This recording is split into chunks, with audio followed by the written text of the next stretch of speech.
Good morning students, ये आपका part 14 video chapter का पार्ट 14 वीडियो में प्रश्नावली 8B पे है और क्वेश्चन नंबर है 20। कह रहा है कि ABC एक समद्विबाहु त्रिभुज है। ABC एक समद्विबाहु त्रिभुज है जिसकी भुजा AB AC के बराबर है। AB AC के बराबर है और उसके बाद कह रहा है कि एंगल B तथा एंगल C को BO तथा CO रेखाएं क्रमशः से समविभाजित करते हैं। अच्छा, एंगल बी और एंगल सी को यह बीओ और सीओ समविभाजित कर रहे हैं, यानी कि यह बीओ एंगल बी को 2 बराबर भागों में बांट रहा है और यह सीओ जो है एंगल सी को 2 बराबर भागों में बांट रहा है। तो हमें सिद्ध करना है कि यह बीओ बराबर है सीओ और दूसरा चीज कह रहा है कि एंगल बीएओ बराबर में एंगल सीएओ।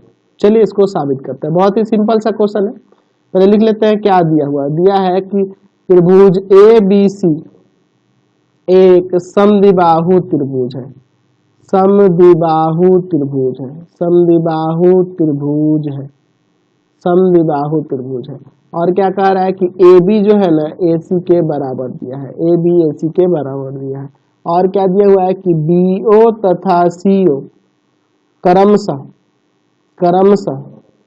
एंगल B तथा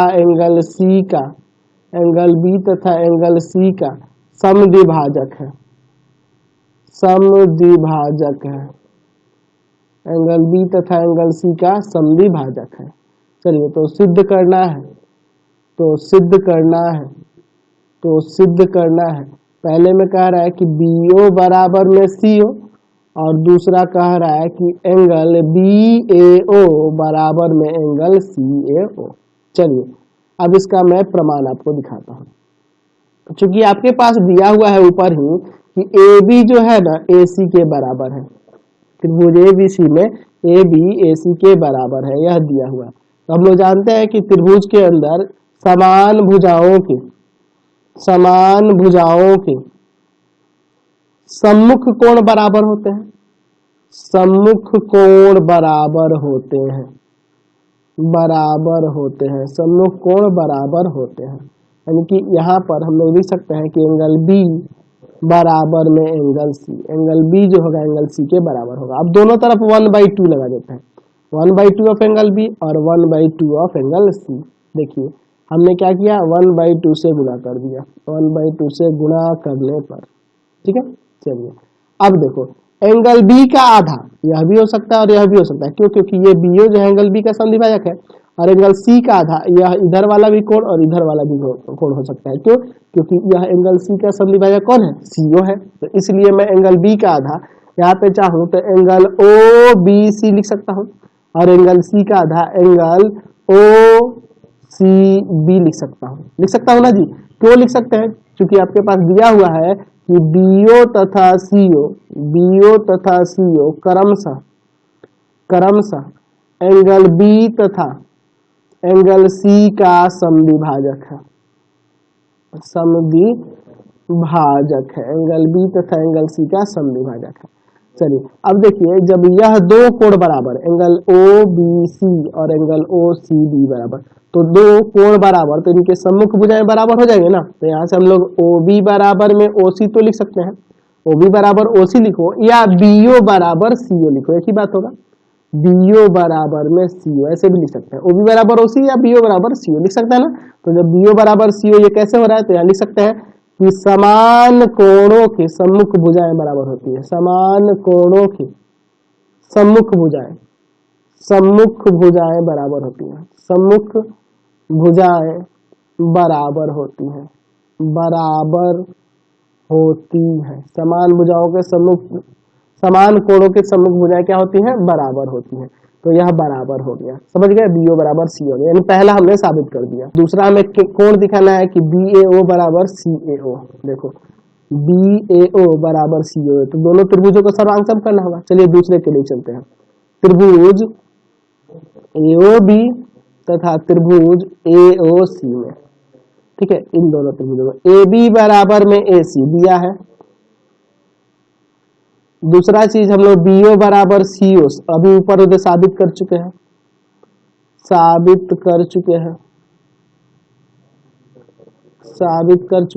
अच्छा, तीसरा चीज हो जाएगा AO बराबर में AO उभयनिष्ठ। तो यहाँ से आपका त्रिभुज AOB सर्वांगसम हो जाएगा त्रिभुज AOC के।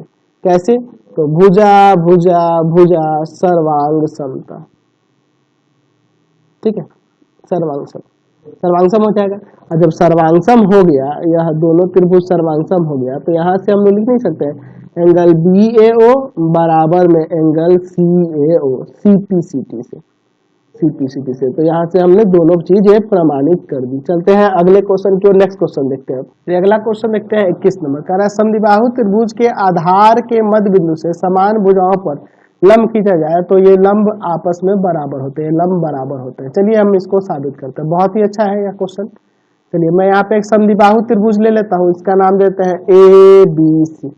समद्विबाहु त्रिभुज के आधार के मध्य बिंदु, मान लेते हैं कि BC का मध्य बिंदु यहाँ पे D है, और इस मध्य बिंदु D से हम लोग दोनों समान भुजाओं पर लंब खींचते हैं। एक इधर लंब खींचते हैं और दूसरा लंब इस पे खींचते हैं, ठीक है। यह लंब खींच दिया है, यहाँ पर यह लंब है और यहाँ पर यह लंब है। इसका नाम कुछ दे दिया जाए, इसका नाम मैं यहाँ पर M दे देता हूँ, ठीक है, और यहाँ पे N दे देता हूँ। तो ये लंब आपस में बराबर है, DM DN के बराबर है, ये हमें साबित करना है। चलिए देखते हैं क्या दिया है और क्या साबित करना है। दिया है त्रिभुज ABC एक समद्विबाहु त्रिभुज है, समद्विबाहु त्रिभुज है, समद्विबाहु त्रिभुज है, त्रिभुज है। और समद्विबाहु त्रिभुज इस प्रकार से है कि इसमें भुजा AB जो है ना AC के बराबर है। अच्छा, और क्या किया है? तो D BC का मध्य बिंदु है, BC का मध्य बिंदु है, और इसी मध्य बिंदु से, इसी D मध्य बिंदु से हम लोग क्या किए हैं कि यहाँ पर DM लंब खींचे हैं AB पर और DN लंब खींचे हैं AC पर। तो सिद्ध करना है, तो सिद्ध करना है, तो सिद्ध करना है, क्या सिद्ध करना है कि ये लंब आपस में बराबर है। यह DM जो है DN के बराबर है, इसे हमें साबित करना है। चलिए इसका प्रमाण देखते हैं। बहुत ही सिंपल सा है। अब देखो ना, इन दोनों को हमें सर्वांगसम दिखाने के लिए आसान है। यह कोण 90-90, एंगल B बराबर एंगल C हो ही जाएगा, और यह BD बराबर CD हो जाएगा, क्योंकि यह उभय, ये D जो है BC का मध्य बिंदु है। चलिए तो हो जाएगा त्रिभुज BDM तथा त्रिभुज CDMN में, देख लो BDM और CDN में। चलिए इन दोनों को देखते हैं। तो यहाँ पर एंगल BDM बराबर में, नहीं BDM नहीं ना, इसका नाम BMD हो जाएगा। एंगल BMD बराबर में एंगल CND हो जाएगा। प्रत्येक 90 लंब हो रहा है। तो चलिए दूसरा चीज क्या हो जाएगा? तो दूसरा चीज हो जाएगा यहाँ पर कि एंगल B बराबर में एंगल C। क्यों? क्योंकि ABC समद्विबाहु त्रिभुज है। त्रिभुज ABC एक समद्विबाहु त्रिभुज है, समद्विबाहु त्रिभुज है, समद्विबाहु त्रिभुज है, और उसमें भुजाएं बराबर दी हुई है। AB जो है AC के बराबर है, इसलिए उसके सम्मुख कोण बराबर हो गए, ठीक है। अच्छा, अब देखिए तीसरा चीज क्या हो जाएगा कि BD बराबर में CD। क्यों? क्योंकि आपके पास D BC का मध्य बिंदु है, मध्य बिंदु है, D BC का मध्य बिंदु है, इसलिए BD CD के बराबर। तो त्रिभुज BDM सर्वांगसम हो जाएगा त्रिभुज CDN के। कैसे? एंगल साइड सर्वांग समता से, ठीक है, एंगल साइड सर्वांग समता से सर्वांगसम हो गया।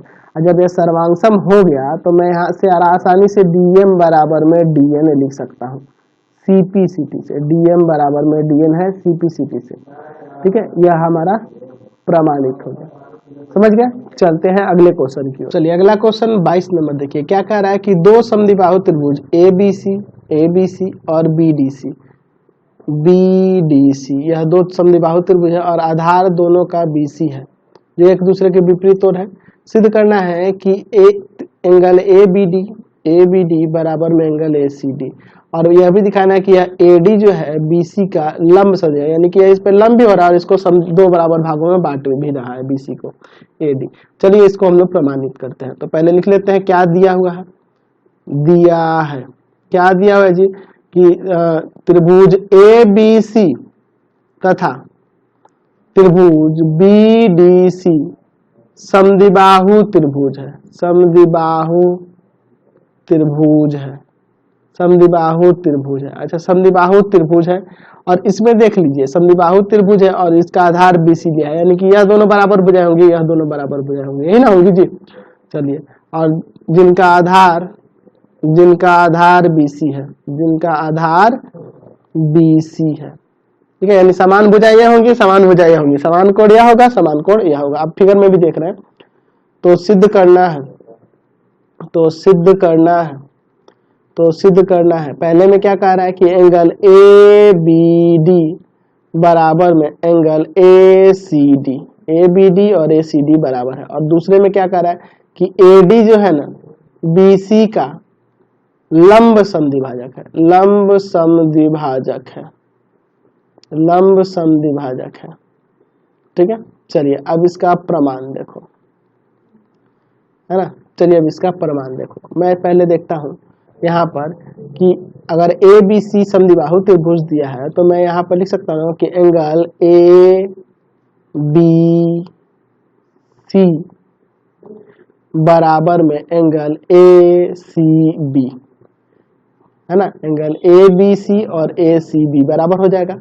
और उसी तरह से एंगल यहाँ पे देखो BDC, यह समद्विबाहु है, BDC समद्विबाहु है, तो यहाँ पे लिख सकते हैं कि एंगल DBC बराबर में एंगल DCB, ठीक है। DBC और DCB बराबर होगा। तो यहाँ इसके लिए दोनों के लिए यहाँ पे रीजन लिख दोगे कि चूंकि आपके पास त्रिभुज ABC तथा त्रिभुज ADC समद्विबाहु त्रिभुज है, ABC और BDC ना, सॉरी BDC, इसको BDC कर देना, BDC, ABC और BDC है, ABC और BDC है, मैंने ध्यान नहीं दिया, तो ABC और BDC। चलिए इसको मैं ठीक कर देता हूं, यहाँ पर भी त्रिभुज BDC समद्विबाहु त्रिभुज है, समद्विबाहु त्रिभुज है, इसीलिए इसके कोण बराबर हो जा रहे हैं। अच्छा, तो अब इन दोनों को जोड़ देते हैं, ठीक है। जोड़ने पर देखो यहाँ पे क्या होगा, एंगल ABC और यह DBC, ABC और DBC, यह दोनों मिलके यह पूरा कोण हो जाएगा ना, एंगल ABD। और यहाँ देखो एंगल ACB और DCB, यह दोनों मिलके यह पूरा कोण हो जाएगा, यानी कि एंगल ACD। तो यह पहला तो प्रमाणित हो गया ना। चलिए दूसरे को साबित करते हैं। चलिए अब दूसरे वाले को साबित करते हैं। तो दूसरे वाले को साबित करने के लिए यहाँ पे देखिए, पहले मुझे अब यहाँ पे जब दिखाना है कि ADBC पर लंब समद्विभाजक है, यानी कि इस पे लंब भी है और इसको दो बराबर भागों में बांट भी रहा है, तो इसके लिए हमें इन दोनों त्रिभुजों को AOB और AOC को सर्वांग करना होगा। तो इसके लिए तीन चीजें चाहिए। तो एक तो कोण हो जा रहा है, एक भुजा हो जा रहा है, तो तीसरा क्या होगा, हो जा रहा है ना गड़बड़। इसीलिए मैं यहाँ पे क्या करूंगा, पहले लूंगा त्रिभुज ABD और तथा त्रिभुज ACD, इन दोनों में ABD में और ACD में पहले इसको हम लोग सर्वांग करते हैं, फिर उसके बाद हम लोग आगे बात करेंगे। चलिए तो इसको सर्वांग करने के लिए तीन चीजें चाहिए। तो देखो ना, AB बराबर में AC हो जाएगा, समद्विबाहु त्रिभुज है, त्रिभुज ABC एक समद्विबाहु त्रिभुज है,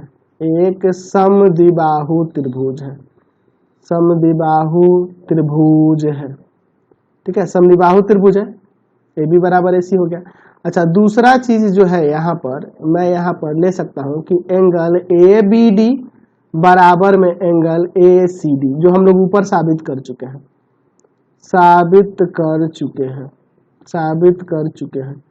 अच्छा, तीसरा चीज क्या हो जाएगा, तो यहाँ पर आपका यह BD जो होगा ना CD के बराबर हो जाएगा, यह BD CD के बराबर हो जाएगा, BD CD के बराबर होगा। क्यों BD CD के बराबर होगा, क्योंकि त्रिभुज BDC एक समद्विबाहु त्रिभुज है, समद्विबाहु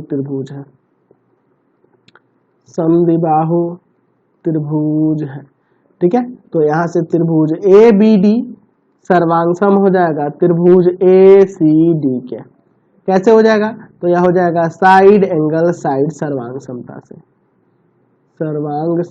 तो जब यह दोनों त्रिभुज सर्वांग सम हो गया, तो मैं यहाँ पर लिख सकता हूं कि एंगल BAD बराबर में एंगल CAD, CPCT से हो जाएगा, देख लीजिए। BAD और CAD। हम लोग इसे ऐसे भी तो लिख सकते हैं, एंगल BAO बराबर में एंगल CAO, एंगल BAO बराबर में CO। एक ही बात है, BAD और CAD लिखिए या BAO CAO लिखिए, हो जाएगा। चलिए अब चलते हैं त्रिभुज AOB और तथा त्रिभुज AOC में। देखिए यहाँ पे AOB और AOC इन दोनों को सर्वांग करते हैं। तो सर्वांग करने के लिए पहला चीज देखिए, AB बराबर में AC, यह हमारे पास ऊपर हम लोग देख चुके हैं कि त्रिभुज ABC समद्विबाहु है। त्रिभुज ABC एक समद्विबाहु त्रिभुज है, समद्विबाहु त्रिभुज है, समद्विबाहु त्रिभुज है, इसलिए ऐसा हो रहा है, ठीक है। अच्छा, और दूसरा चीज हम लोग क्या देख रहे हैं, दूसरा चीज हम लोग यहाँ दिखा चुके हैं ऊपर, ये एंगल BAO बराबर में एंगल CAO। तो यही कोण को बराबर दिखाने के लिए हमने काम करना पड़ा, BAO और यह CAO बराबर हो गया, यह दोनों कोण बराबर हो गया, ये ऊपर हम लोग साबित कर चुके हैं। और तीसरा चीज देखो यहाँ पे AO बराबर में AO, उभयनिष्ठ हो जाएगा। तो देखिए यहाँ पे क्या हुआ, यह साइड एंगल और यह साइड, तो यहाँ से त्रिभुज AOB सर्वांगसम हो जाएगा त्रिभुज AOC के, कैसे, साइड एंगल साइड सर्वांग समता से, ठीक है। और जब यह सर्वांगसम हो गया, अब सर्वांगसम हो गया तो CPCT से यहाँ पर हम लोग लिख सकते हैं कि BO बराबर में CO।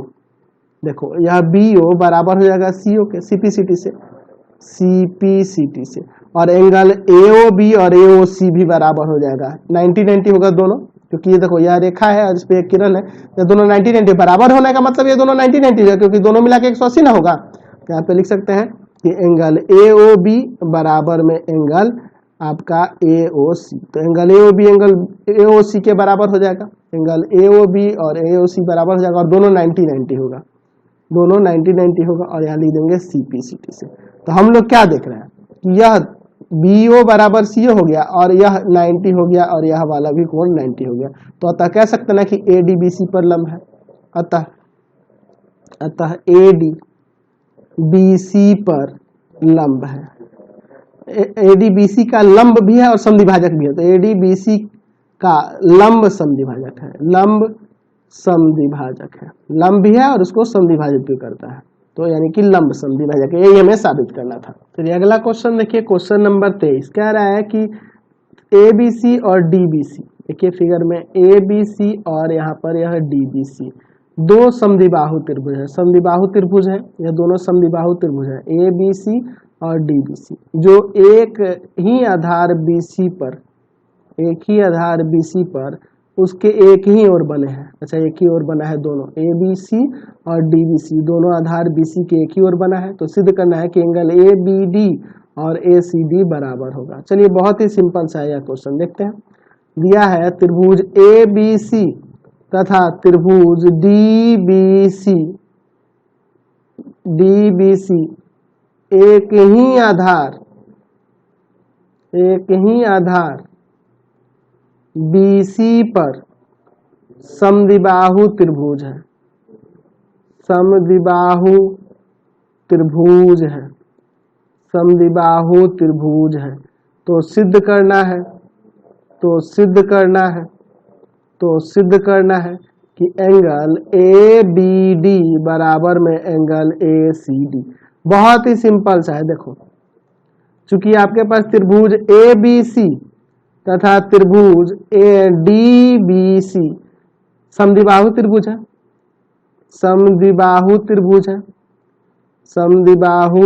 तो समद्विबाहु त्रिभुज के दो कोण बराबर होंगे, आधार वाले दो कोण बराबर हो जाएंगे, यानी कि यह कोण इस कोण के बराबर, यानी कि एंगल ABC बराबर में एंगल ABC और ACB बराबर होगा। उसी तरह DBC में, त्रिभुज DBC में एंगल DBC बराबर में एंगल DCB होगा। अब इसमें से इसको घटा देते हैं, घटाने पर माइनस करते हैं, ABC यह पूरा कोण, ABC में से यह DBC घट जाएगा, यह वाला कोण घट जाएगा, तो यही ना बचेगा एंगल ABD। उसी तरह से इधर देखो एंगल ACB है और ACB में से DCB घटा देंगे, ACB में से यह DCB घटा देंगे, तो यह वाला कोण बच जाएगा, यानी कि एंगल ACD। यही ना हमें प्रमाणित करना था, हो गया सिंपल सा। देखो कितना सिंपल था। चलते हैं अगले क्वेश्चन पे। क्वेश्चन नंबर देखिए 24 में क्या कह रहा है कि आकृति में दिया है AD जो है AD रेखाखंड BC का लंब समद्विभाजक, यानी कि इस पर लंब भी है और इसको दो बराबर भागों में बांटता भी है। चलिए देखते हैं। तो सिद्ध करना है एंगल ABD और ACD बराबर होगा। चलिए दिया है त्रिभुज ABC में AD जो है AD कहिए या AE भी कह सकते हैं, BC का लंब समद्विभाजक है, लंब समद्विभाजक है, ठीक है। चलिए लंब समद्विभाजक है तो सिद्ध करना है क्या सिद्ध करना है कि एंगल ABD बराबर में एंगल ABD और ACD बराबर होगा। चलिए इसका आप प्रमाण देखिए, ठीक। चलिए ABD और ACD बराबर होगा, इसका हम लोग प्रमाण देते हैं। चलते हैं यहाँ पे पहले त्रिभुज ABE तथा त्रिभुज ACE में ध्यान से देखिएगा, ABE और ACE में। चलिए इसमें देखिए कैसे दिखाएंगे। तो मैं यहाँ पे दिखा रहा हूँ कि यहाँ जो होगा BE बराबर में CE हो जाएगा, BE बराबर CE, ABD और यह ACE, इसमें आपका BE और CE बराबर हो जाएगा ना। क्यों? क्योंकि यहाँ देख रहे हैं कि यहाँ लिख सकते हैं कि AE BC का लंब समद्विभाजक है। AE भी तो लिख सकते हैं ना, AE कहिए या AD कहिए, एक ही बात हो जाएगी। AE भी BC का लंब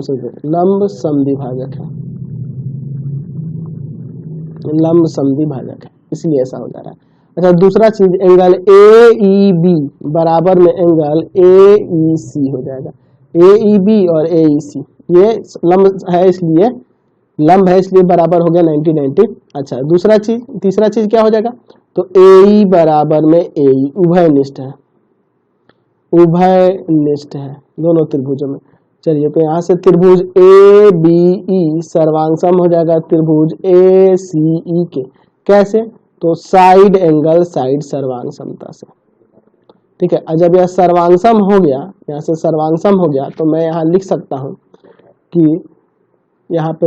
हूँ एंगल ABE बराबर में एंगल ACE, ABE और ACE बराबर हो जाएगा CPCT से। अच्छा ये बराबर हो गया और इसको मैं समीकरण 1 मान लेता हूँ। चलिए अब उसी प्रकार से मैं दूसरा वाला त्रिभुज लेता हूँ। ये अब छोटे वाले त्रिभुज की बात करेंगे। त्रिभुज DBE तथा त्रिभुज DCE में ध्यान से देखिए, DBE और DCE इन दोनों में देखिए, इन दोनों को सर्वांगसम करने के लिए क्या क्या हो सकता है।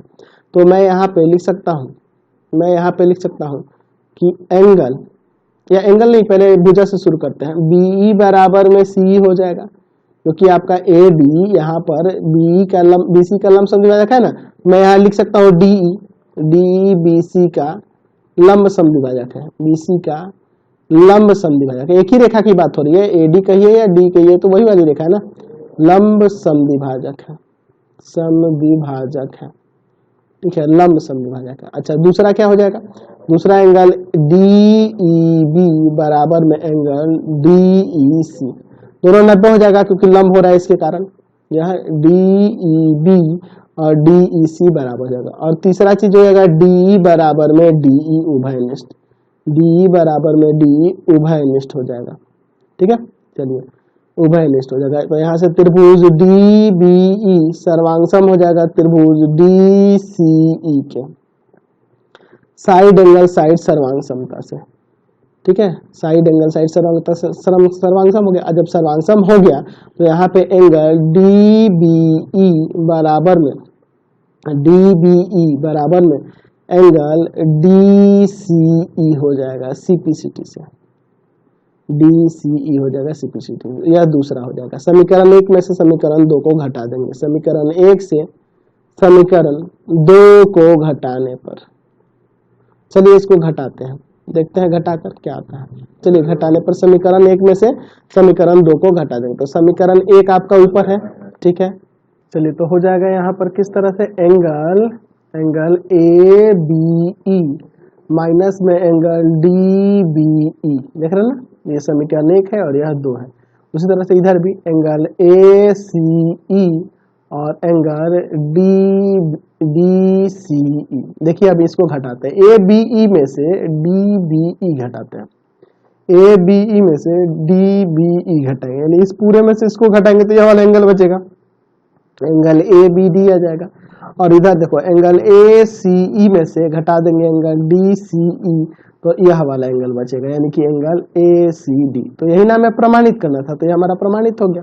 कितना सिंपल है। तो इस वीडियो में इतना ही रहने देते हैं, नेक्स्ट वीडियो में आगे क्वेश्चन को देखेंगे।